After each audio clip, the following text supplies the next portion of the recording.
si es posible a los escogidos, como una advertencia que nosotros tenemos que tomar en cuenta de parte de nuestro Señor Jesucristo, que fue quien habló sobre esto, y también el apóstol Pablo, el apóstol Pedro, prácticamente tuvieron el mismo mensaje. Así que vamos a meditar bajo ese tema de engañar, si es posible, a los escogidos, porque es un propósito del diablo, es una estrategia del diablo. Y vamos a escudriñar una porción de la palabra aquí. Así que vamos a Marcos capítulo 13, verso 20 hasta el 23. Y dice así la palabra de Dios: y si el Señor no hubiese acortado aquellos días, nadie sería salvo. Mas por causa de los escogidos que Él escogió, acortó aquellos días. Entonces, si alguno les dice: miren, aquí está el Cristo, o miren, ahí está, no le crean, porque se levantarán falsos cristos y falsos profetas, y harán señales y prodigios para engañar, si fuera posible, aún a los escogidos. Pero ustedes miren, ya se los he dicho todo antes. Amén. Esta noche vamos a detenernos particularmente por causa de esta frase, donde fue el Señor Jesucristo dijo que el enemigo habría de levantar falsos cristos, falsos profetas, y podríamos hacer la lista más grande pensando en falsos maestros, falsos hermanos, falsos ministros. Y el propósito del diablo es engañar, porque el diablo es el padre de mentira. Y esta noche el enfoque, hermanos, particularmente es una alerta, una advertencia, un recordatorio. Todos estamos bajo el peligro constante de ser engañados. O sea, no hay nadie que esté exento de las artimañas del enemigo, ni de estar bajo la presión del enemigo, de ser desviado, de ser engañado, de ser apartado del propósito de Dios. Entonces, como creyentes, tenemos que recibir esa instrucción, esa advertencia, esa amonestación. Y yo quiero compartirle esta noche 4 áreas en las que el diablo puede tratar de engañar incluso a los escogidos. Uno podría pensar: bueno, ya soy creyente, ya me escapé, ya Dios ya me salvó, ya no puedo ser engañado, ya no puede el enemigo lograr hacer nada en contra mía. Pero el Señor Jesucristo habló de que es posible que aún los escogidos sean engañados. Entonces, cuando meditamos en esta porción de la palabra, hay varias cosas que necesitamos saber. Primero, déjeme explicarle que esta porción de la palabra que tomé para la meditación de esta noche es solamente una porción que está insertada en medio de la descripción de la gran tribulación. Así que este pasaje tiene una gran cantidad de información relacionada con todos los eventos que van a suceder en la tierra después de que la iglesia sea arrebatada, y por lo tanto este pasaje se aplica a Israel, se aplica a los judíos, porque aquí se nos habla de la abominación desoladora, se nos habla de la persecución y la huida que los judíos van a tener que realizar para no ser asesinados por el anticristo, que se va a revelar como quien verdaderamente es. Pero hay algunos detalles en la narración que tienen un doble cumplimiento. Entonces yo quiero ubicarlo. Este pasaje se refiere al tiempo de la gran tribulación, pero hay varios elementos en ese pasaje que se aplican a la iglesia, porque aunque en la gran tribulación va a haber engaño y van a haber diferentes manifestaciones sobrenaturales, y aún va a manifestarse el anticristo, aún en nuestro tiempo ya hay falsos cristos, ya hay falsos profetas. Entonces la advertencia de ser engañados se aplica también a nosotros como iglesia, pero entendamos esto con claridad antes de que avancemos.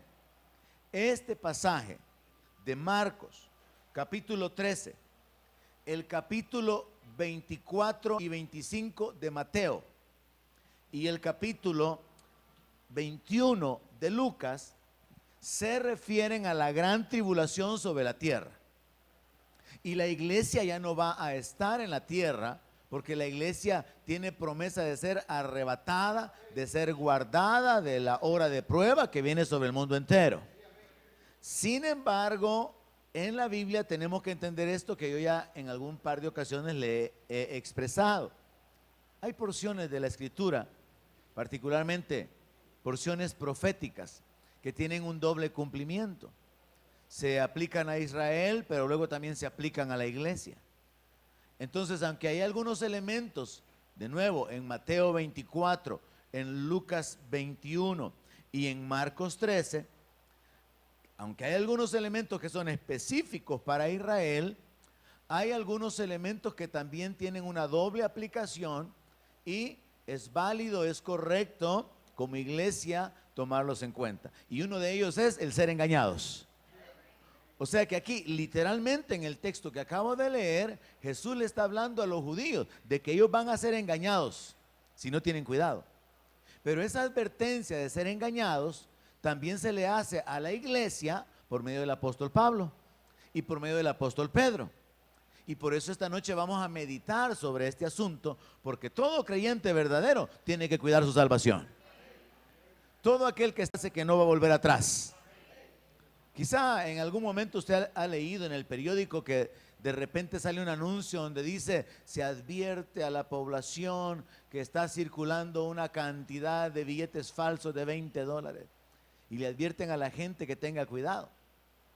O de repente cuando se ingresa nueva moneda con alguna característica en particular, algún billete con alguna característica en particular, se describe para que la gente sepa cuál es la verdad, para que la gente sepa cuál es la moneda verdadera y no recibir la moneda falsa.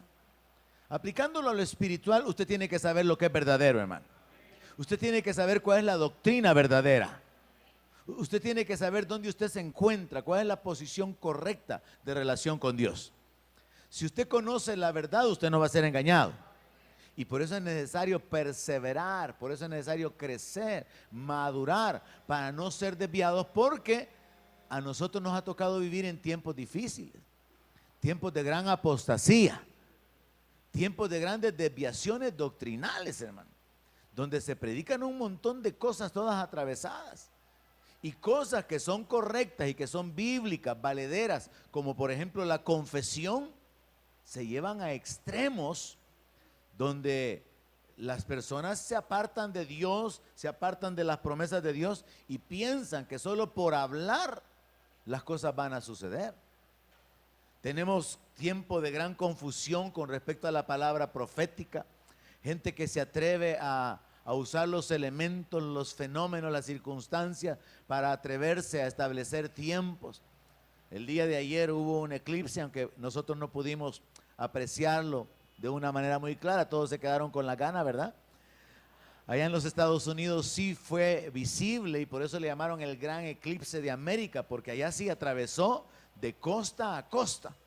Y me imagino que en algunas partes debe de haber sucedido lo que sucedió aquí hace algunos años, en el 91.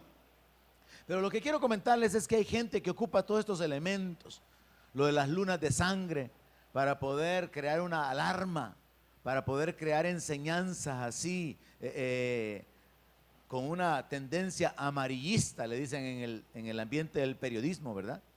Y se dan también desviaciones doctrinales sobre prácticas bíblicas que se llevan a extremos. Y usted tiene que saber cuál es la verdad para poder permanecer sin ser engañado. Así que comenzamos estableciendo, lo repito, Mateo 24, Lucas 21 y Marcos 13 registran los detalles de los últimos tiempos, y el Señor Jesucristo se detuvo particularmente para hablar de la gran tribulación. En ese ambiente de gran tribulación mencionó que los escogidos pueden ser engañados.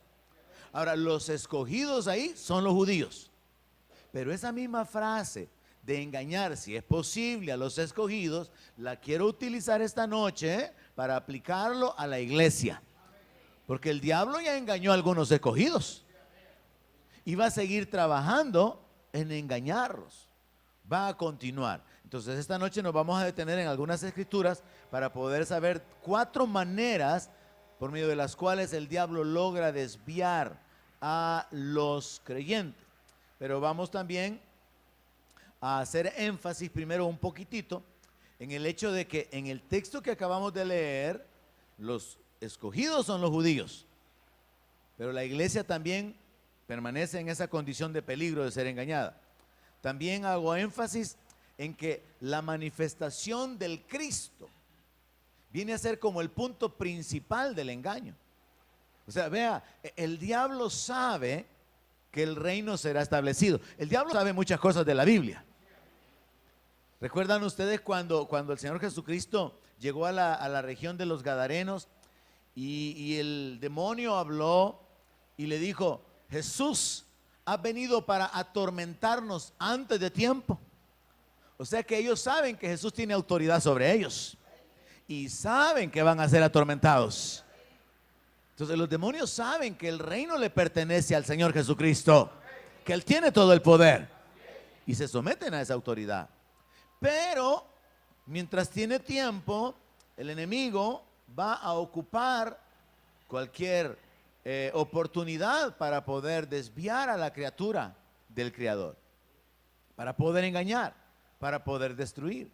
Incluso en Apocalipsis la palabra de Dios nos narra que el diablo va a subir con sus ángeles y dice que va a haber una batalla en los cielos y que el arcángel Miguel con sus ángeles van a pelear contra el diablo, lo van a someter, lo van a echar de los cielos a la tierra en la gran tribulación, y que ya no se va a hallar más lugar para el diablo a partir de ese punto.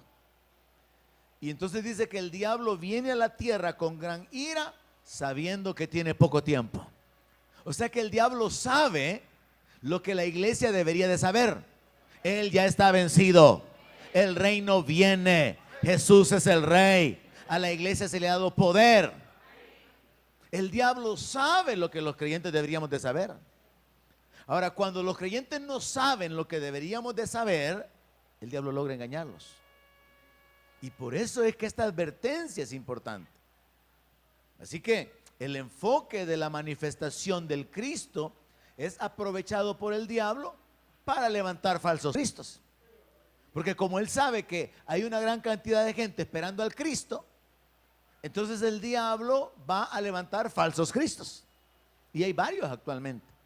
Y una de las peores desviaciones que hay, en las cuales muchas personas han sido engañadas, cegadas completamente, es en movimientos donde ya no se presenta a Cristo o a Dios como un hombre, sino como una mujer.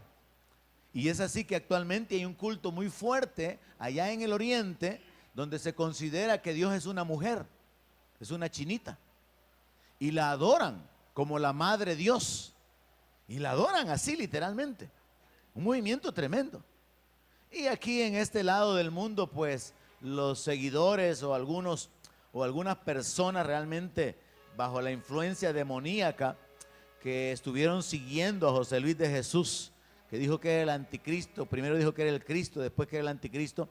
La mujer de él se proclamó luego como la ungida, y desde hace algunos años se levantó un movimiento casi inmediatamente con la muerte de este hombre, donde ahora ellos predican a Cristo Lisbeth, porque ellos enseñan que el Cristo es mujer. ¿Y qué es esa mujer? Y hay unos cuantos por ahí todos atravesados, creyendo que ese es el Cristo. Y hasta hay publicidad en la internet y hay gente siguiéndoles. Ahora, aquí en lo particular yo tengo el testimonio de algunos conocidos que cuando se dio ese movimiento de Creciendo en Gracia, hubo gente que pertenecía a una iglesia bautista en particular, que fueron los que se fueron en pos de ese hombre, creyendo que él era el Cristo.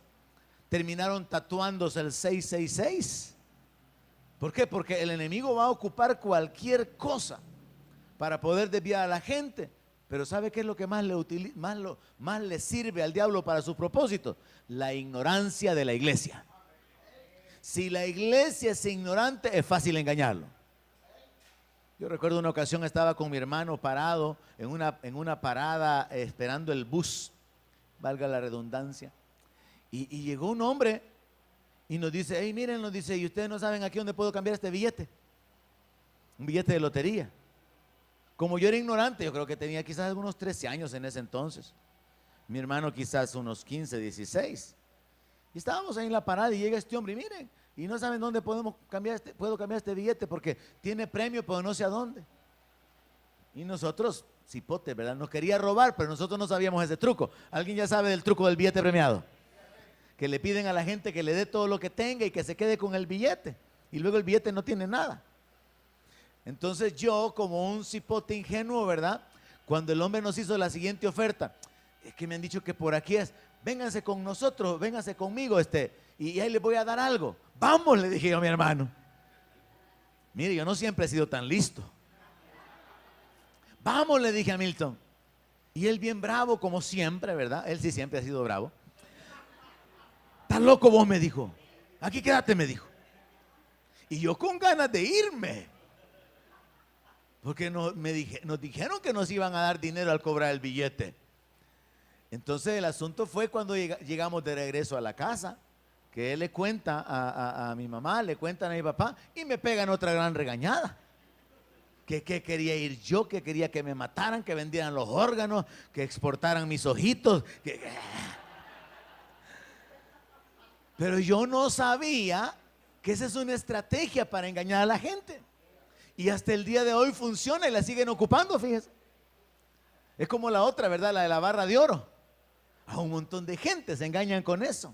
No, que mire, que esto es oro, mire, y yo quiero venderla y hoy voy urgido y déme todo lo que tenga.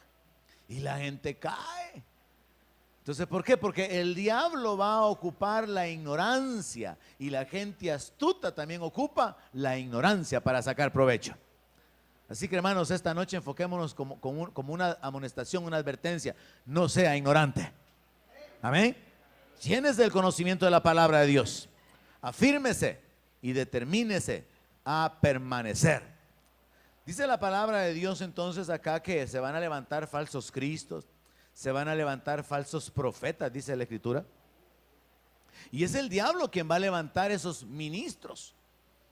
Y miren lo que dice, que van a hacer señales y prodigios. Yo recuerdo cuando a este hombre, José Luis de Jesús, lo entrevistaron. Él usaba lentes, si ustedes recuerdan. Y en la entrevista le preguntaron, miren, le dice, pero si usted es la encarnación de Jesús, si usted es Jesús, ¿por qué no nos muestra que usted es Jesús haciendo milagros? Porque Jesús hizo muchos milagros. Resucitó muertos, le abrió los ojos a los ciegos. Jesús hizo toda clase de milagros. Y este hombre endiablado, porque no puedo decir otra cosa de él, dijo, no es necesario que yo haga milagros porque ya los hice cuando vine la vez pasada. Y yo dije, este es un muñeco. No porque fuera bonito, sino un títere del diablo. Porque leamos de nuevo lo que dice la palabra. Mire, dice, y harán señales y prodigios. La gente va a ser fácilmente engañada cuando vean manifestaciones sobrenaturales, sanidades, milagros, cosas extraordinarias. La gente va a ser engañada pensando que al que están siguiendo es el Cristo porque está haciendo milagros. Pero yo veía cuán engañados estaban estos porque estaban siguiendo a uno que no podía hacer ningún milagro. Y es más, necesitaba lentes para leer. Porque a pesar de que decía que era el Cristo, estaba caminando en debilidad en la carne. Entonces vemos acá que el engaño del enemigo puede ser tremendo, puede ser muy amplio. Y el enemigo va a ocupar cualquier hueco, cualquier entrada. Y particularmente la ignorancia de los creyentes va a servirle para ese propósito. Y por eso el Señor Jesucristo en el verso 23 hace como reflexionar a los oyentes diciéndole, pero ustedes estén atentos. Yo ya se los advertí. Eso significa, ya se los he dicho todo antes. Ya se los hice saber. Entonces, iglesia, tenemos que saber, se van a levantar falsos cristos. Se van a levantar falsos profetas. Se van a levantar ministros haciendo señales y milagros tremendos. Pero si no están predicando la sana doctrina, si no están predicando la palabra que ya fue revelada, hay que estar atentos, porque esa puede ser una manera de poder descubrir quiénes son realmente falsos.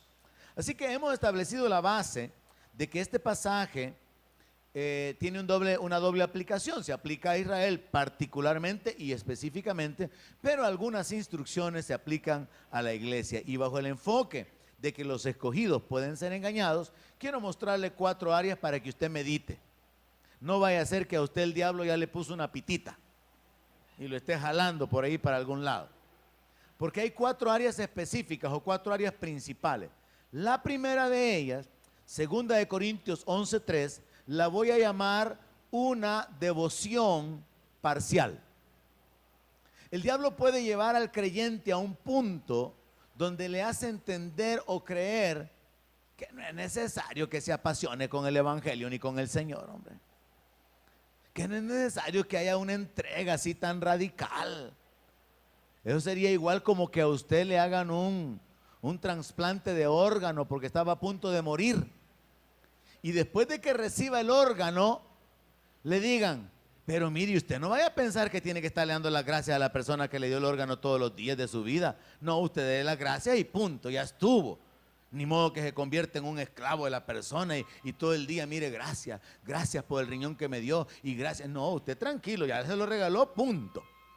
Ahora, hermanos, si hablamos de la salvación, el diablo va a tratar de llevar al creyente a un punto donde, sí, Señor, gracias porque me salvaste. Amén. Sí, tú eres bueno, Señor. Ahora sí, guardando la distancia. No una gran devoción, no una gran entrega. Y hay algunos creyentes en todas las iglesias que ya fueron engañados en este nivel. 2 Corintios 11:3 dice, pero temo que como la serpiente con su astucia engañó a Eva, sus sentidos sean de alguna manera extraviados de la sincera fidelidad a Cristo. Yo creo que hay muchos creyentes que en algún momento de su vida estuvieron firmes, disfrutando de la palabra, disfrutando de la presencia de Dios, pero al descuidar su vida espiritual, el enemigo ocupó ese espacio para poder hacerlos retroceder. En otras palabras, el diablo va a tratar de enfriarnos. Y si una virtud tiene el diablo es la paciencia, y él puede esperar por usted. Él va a esperar y a esperar a que usted le dé lugar. ¿Recuerda usted que la palabra dice eso? Que no le demos lugar al diablo. Él va a esperar a que usted le dé lugar. Y entonces usted sigue siendo creyente, pero su testimonio está en la calle. Porque usted no está afectando a la gente con la que usted vive. Ellos ya le afectaron a usted. Porque usted ha sido engañado por el enemigo. Y piensa que eso es el cristianismo. Ese es el evangelio.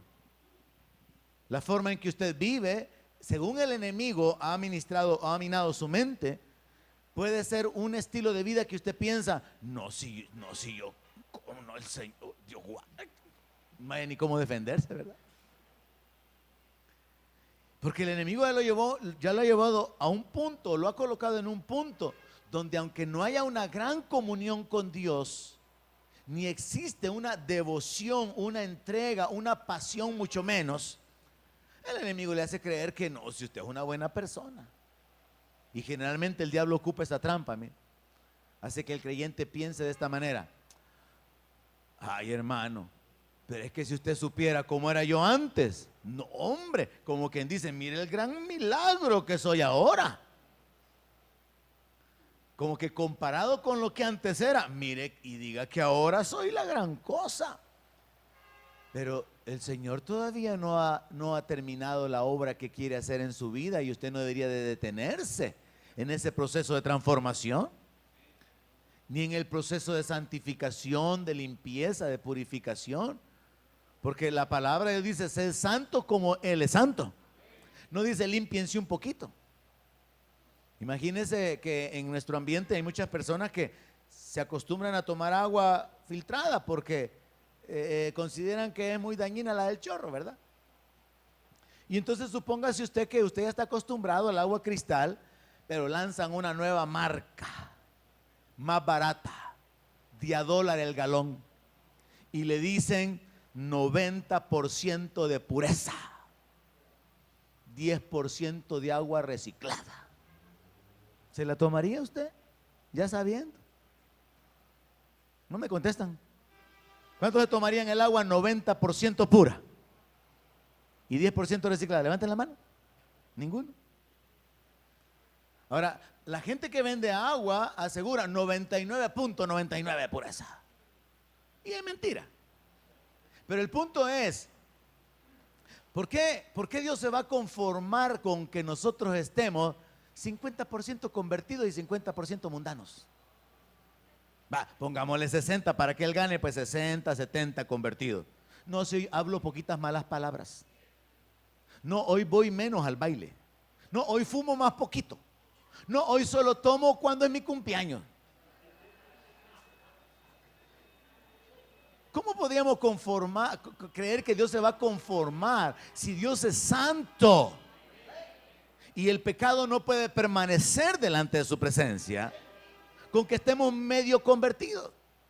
Y de hecho la advertencia clara en la palabra es que Él va a vomitar a los tibios. Y eso es grave, hermano. Y el creyente puede estar oyendo eso, pero a nadie que se le mencione que puede estar tibio en su condición espiritual le va a agradar y se va a defender. Lo que estoy tratando de decir es que si yo, por ejemplo, como pastor, de una manera personal le dijera a usted, digan a mí, todos digan a mí, así, digan a mí. Si yo de una manera personal le dijera, mire hermano, mire hermana, usted como que anda bien carnal. No solo no se congrega con fidelidad, no le veo la gran devoción. La santidad, no mucho. Servicio en la iglesia, tampoco. Y eso que yo mido mal. Y el Señor que conoce hasta las intenciones del corazón. Y la palabra que sale de nuestra boca cuando todavía no ha salido. Y si yo le dijera eso a alguien, serviría de ofensa. Por eso la manera de plantearlo, de exponerlo esta noche es, hermano, ¿no será que el diablo lo ha engañado, hermana? ¿No será que el diablo ya le engañó y la ha logrado llevar a una posición donde usted no es muy sincera en su fidelidad a Cristo? Caminó con el Señor, ha visto el favor de Dios, ha visto la misericordia, pero no está siendo sinceramente fiel al Señor. Esa es la forma en que tenemos que tomarlo. Porque el diablo, es como que el diablo trate de impedir que seamos salvos. Pero si no logra impedir que seamos salvos, vaya, entonces está bien. Acepta la salvación, vive por fe, pero no seas tan santo. Y si ve que el creyente está empecinado en la santidad, ay, vaya, pues está bueno, hacerte santo, pero no te metas tanto con la palabra porque no es necesario ser tan fanático. El punto es que el diablo va a tratar de detenerlo para que usted no reciba la vida abundante. Y el diablo lo ha logrado. Muchos creyentes no están disfrutando de la vida abundante porque han sido engañados por el enemigo, como el apóstol Pablo lo dice aquí. Han sido engañados por el enemigo y entonces no están siendo sinceros. ¿Cómo usted puede saber?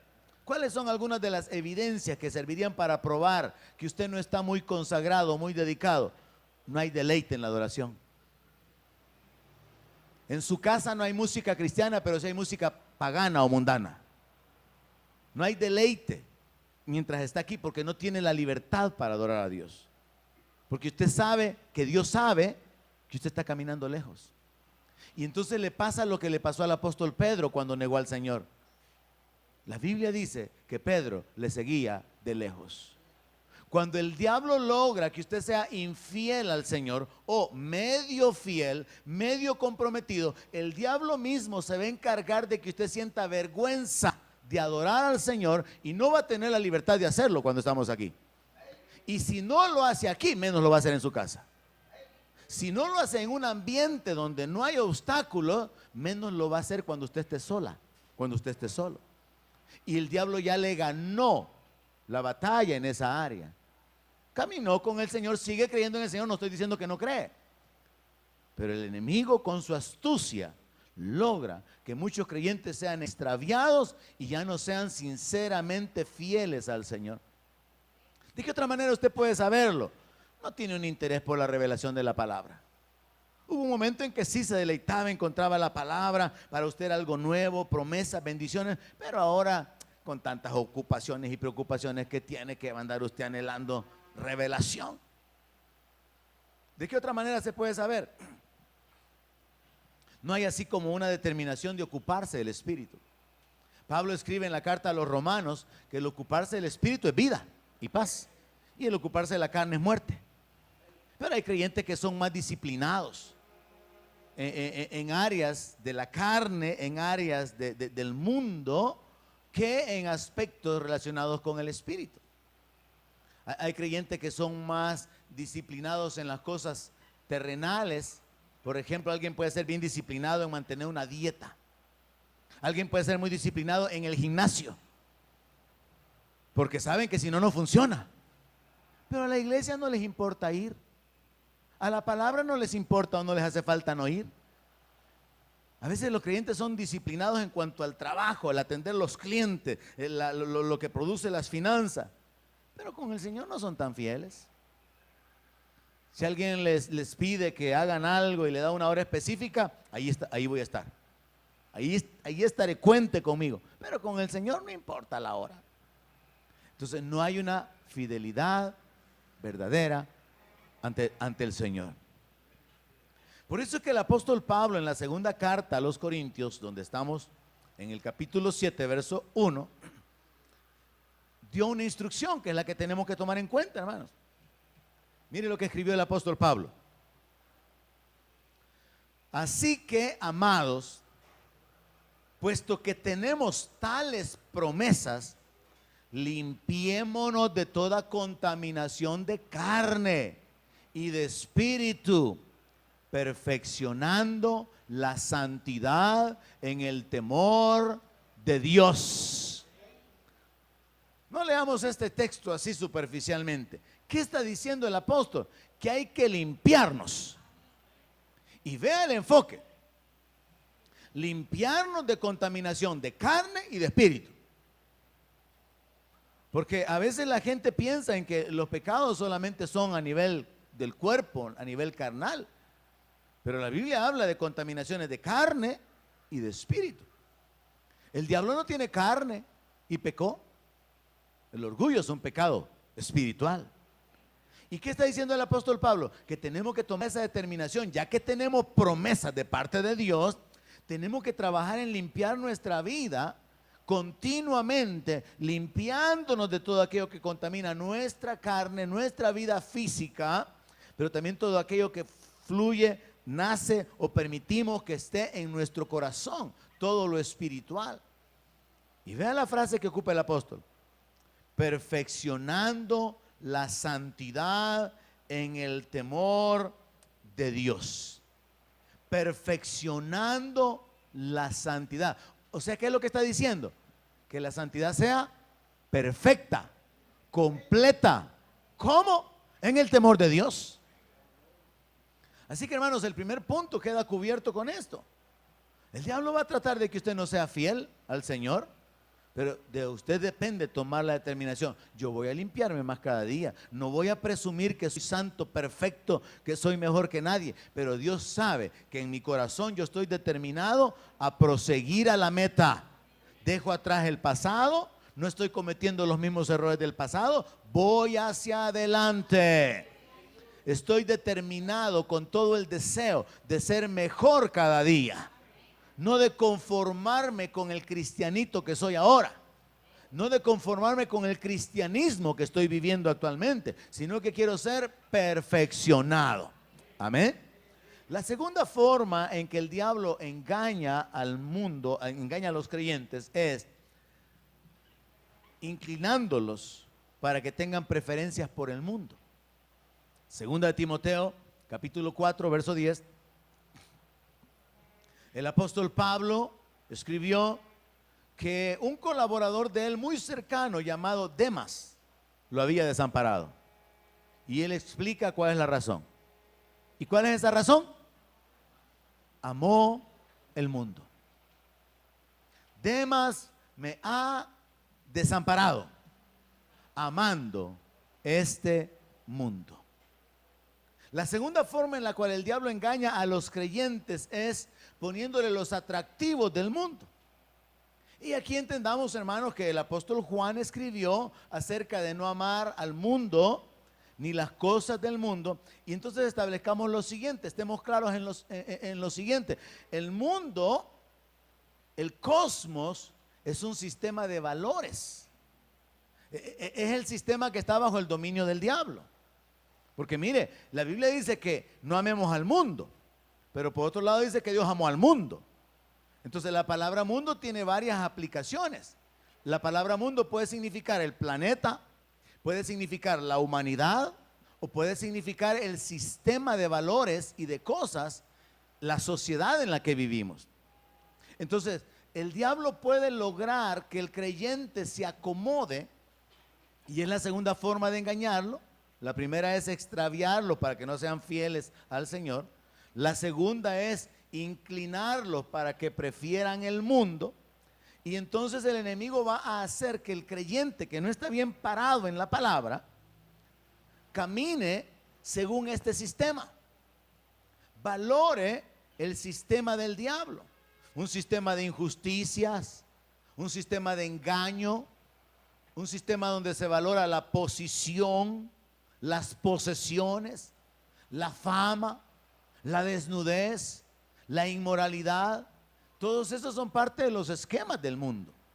La falta de reconocimiento de la autoridad son antivalores. Y el diablo va a tratar de que el creyente se sienta atraído por esto. Y entonces se da el fenómeno de que aún jóvenes cristianos se sienten impactados por ídolos, por estrellas, por artistas. Recuerdo yo hace años haber tenido la experiencia de visitar a una pareja de ministros y encontrarnos en su casa, porque con mi esposa fuimos, y encontrarnos en su casa que en el cuarto de una de sus hijas habían unos póster pero grandotes de unos cantantes mundanos. Yo dije, santo es el Señor, pero aquí no está. Entonces vea, el enemigo va a minar la mente para que usted hable como el mundo, se comporte como el mundo, sea amigo del mundo, le muestre al mundo que usted es igual que el mundo, disfrute el mundo, porque esa es la otra forma en que el diablo va a lograr apartarlo de la comunión. Entonces vemos en el caso de Demas, que Demas, después de ser un ministro, un consiervo, un apoyo para Pablo, llegó a un punto donde se apartó, se fue al mundo. Nosotros en nuestro enfoque evangélico decimos así, ¿verdad? Se fue al mundial el hermano y ya no regresó, ¿verdad? Decimos, anda en el mundial. Y el hermano fulano, a veces a mí me preguntan como pastor, y el hermano fulano ya no está, ahorita anda caído. Y eso es lo que dice Pablo en Gálatas, ¿verdad? De Cristo os habéis desligado, de la gracia habéis caído. De ahí surge el término caído. Algunos aparentemente no están caídos, ahí están, aparentemente perseverando, pero no son fieles en su sinceridad, en su fidelidad a Cristo. Son diferentes niveles en los que el diablo logra engañar a las personas. A Demas lo engañó de tal manera que le puso las luces del mundo, y Demas hizo todo lo contrario que hizo Pablo y que hizo Moisés. La Biblia dice que Moisés dejó la gloria de Egipto y prefirió ser maltratado con el pueblo de Dios. ¿Por qué? Porque él sabía que había una gloria, había una ciudad mucho mejor que lo que él podía acceder en la tierra. Y Pablo llega al punto de decir, yo todo lo tengo por basura, si yo lo que quiero es ganar a Cristo. Pero son muchos los creyentes que son engañados a través de una inclinación por el mundo. Ahora establezcamos también la idea de que el mundo no es solamente el sistema de valores, sino que el mundo es todo lo terrenal, lo material, las cosas. Pero las cosas en sí no son malas. Lo malo es la actitud que nosotros tengamos hacia las cosas, la actitud que podemos tener hacia las modas, la actitud hacia el dinero, la actitud hacia todas las cosas materiales. Eso es lo malo. Por eso la Biblia es clara en decir que raíz de todos los males es el amor al dinero. Entonces, el dinero no es malo, el dinero es bueno. ¿Cuántos dicen amén? El dinero es bueno. Lo malo es amar el dinero. Las cosas son útiles. El pecado es codiciar las cosas. Y uno tiene que desarrollar tal mayordomía en su vida de entender, nada es nuestro. Viene a nuestra mano y como viene deberíamos de soltarlo. Y esa es una práctica espiritual, hermano. Donde usted como mayordomo sabe, la tierra, el oro, la plata, el ganado, todo es del Señor. Aún Él dijo, todas las almas son mías. Bajo ese enfoque tenemos que saber que nosotros no somos dueños de nada y no deberíamos de codiciar, no deberíamos de aferrarnos, apegarnos a las cosas, porque al final, hermano, todas las cosas se arruinan. Hasta las mejores cosas, hermano, se arruinan. Sin nada de lo que es material, es eterno. Entonces ahí entendamos que el mundo es el sistema de valores, pero también el mundo es todo lo terrenal, todo lo material, las cosas. Pero la clave para entender aquí es no amar las cosas. Porque cuando usted ama las cosas, cuando usted ama el dinero, se puede desviar de Cristo. Cuando usted ama la posición, usted se puede desviar del Señor. Dice la palabra de que muchos de los fariseos creyeron, aún muchos de los gobernantes creyeron, pero en Jesús, pero no lo confesaban porque no querían ser echados de la sinagoga, porque amaban más la gloria de los hombres que la gloria de Dios. Eso es amar al mundo, amar los valores del mundo. Prefieren que el mundo los respete, que el mundo los alabe, que el mundo los reconozca, en lugar de tener el reconocimiento de Dios. Entonces, esa es la segunda forma en la que el diablo va a tratar de engañar a los escogidos. ¿Cómo podemos vencer en esta área? Primera de Juan 2:7 nos da una clave. 2:17 de Primera de Juan. Tenemos que aprender a sacrificar lo temporal para obtener lo espiritual. Amén. Y no hacer al revés. Hay gente que sacrifica lo espiritual por lo material. Y tiene que ser todo lo contrario, hermano. Primera de Juan 2:17 dice, y el mundo pasa y sus deseos, pero el que hace la voluntad de Dios permanece para siempre. Hermano, el mundo va a pasar. Los deseos de los ojos, que zapatitos, que carteritas, que joyas, que accesorios de todo tipo, que casas, que carros, que cuestiones de tecnología, que ropa, todo eso va a pasar. Entonces el enfoque tiene que ser, voy a usarlo en la medida que Dios me permita, me bendiga, pero también voy a compartirlo. ¿No? Y amén. Gracias, hermano. Y también voy a soltarlo cuando Dios me lo pida. Porque esa es la actitud de un mayordomo. No se siente dueño, ni tampoco está, mucho menos está codiciando o deseando tener lo que otros tienen. Así que esta es una clave. Saber, hermanos, que el mundo va a pasar, los deseos pasan. Pero si usted hace la voluntad de Dios, usted va a permanecer para siempre. La tercera clave, la tercera área de engaño del diablo en la desviación doctrinal, Hechos capítulo 20, 29, el apóstol Pablo advirtió a los creyentes en Asia y les dijo, yo sé que después de mi partida van a entrar en medio de ustedes lobos rapaces que no van a perdonar el rebaño.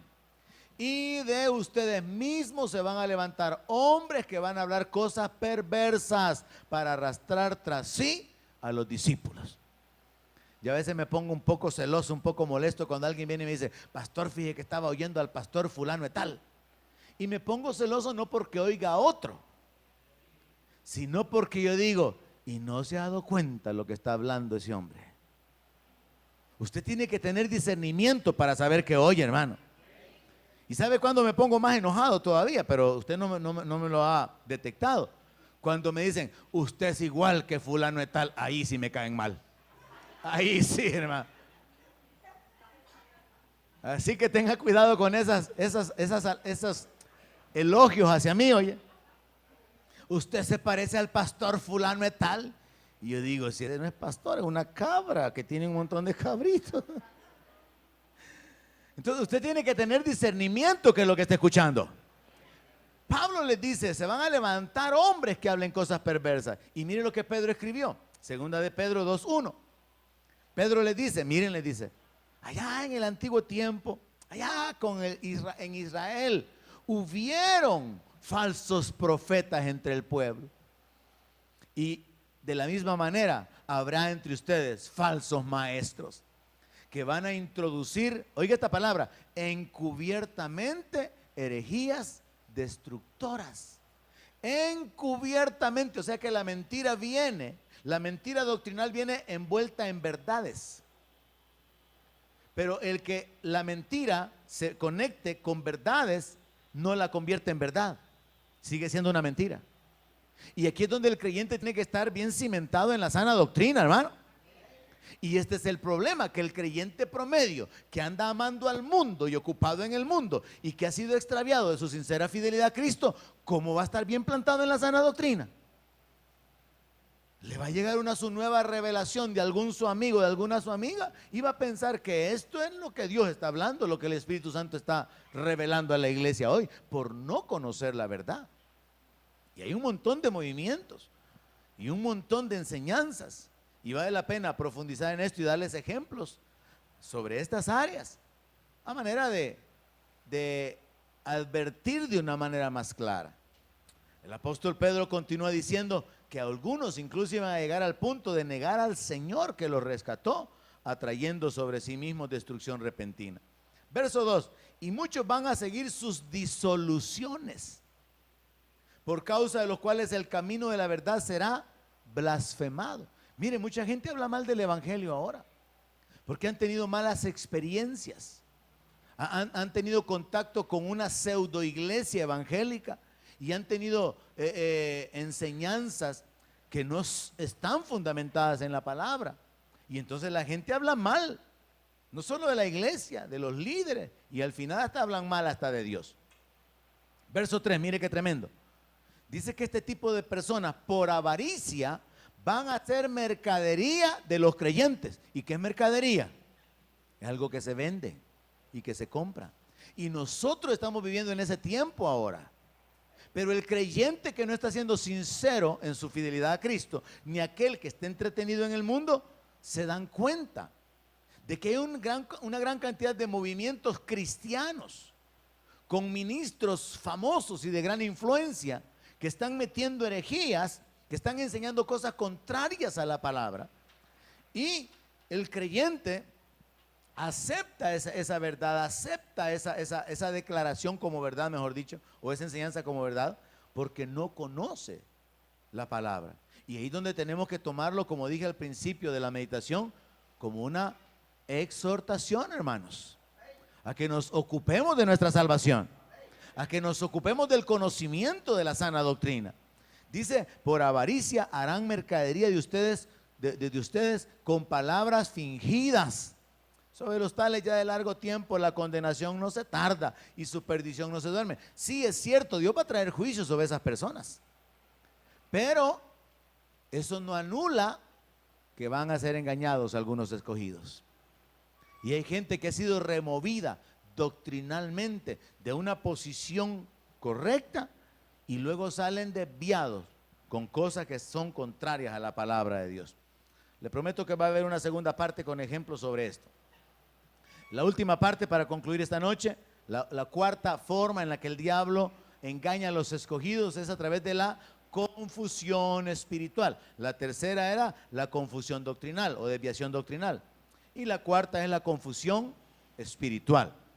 1 Timoteo 4:1 dice, pero el Espíritu dice claramente que en los postreros tiempos algunos van a apostatar de la fe, escuchando a espíritus engañadores y a doctrinas de demonios.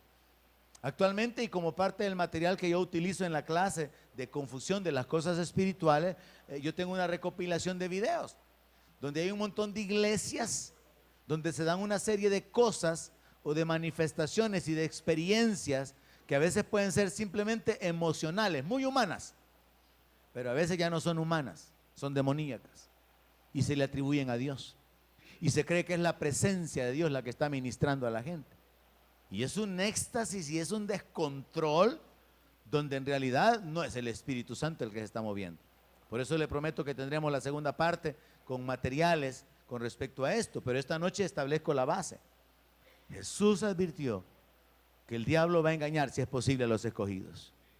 Y hay 4 formas en las que el diablo principalmente engaña a los escogidos. Número 1, que usted no sea muy fiel, muy entregado. Si Dios está orgulloso con que usted se haya convertido. No, hombre, gran cosa es que usted ya no sea el pecador que antes era.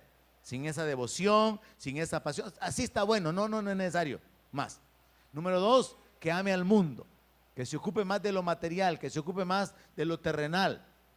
Porque de esa manera él puede atraerlo hasta el punto que un día lo puede sacar del reino. Número 3, las desviaciones doctrinales, enseñanzas, y yo le voy a dar ejemplos de lo que hay actualmente regándose como herejías destructoras en medio de la llamada iglesia. Y la 4ª forma es la confusión espiritual, experiencias y diferentes manifestaciones que se le atribuyen al Espíritu Santo, pero que en realidad son operación demoníaca, como usted lo va a poder percibir en la segunda parte de esta enseñanza. Así que por hoy nos quedamos hasta acá, entendiendo, hermanos, que tenemos una amonestación de parte del Señor. El que está firme, mire que no caiga. Amén. Oramos sobre esto y nos despedimos en esta noche. Padre celestial, donde mi palabra sea su alimento, allí quiero morar.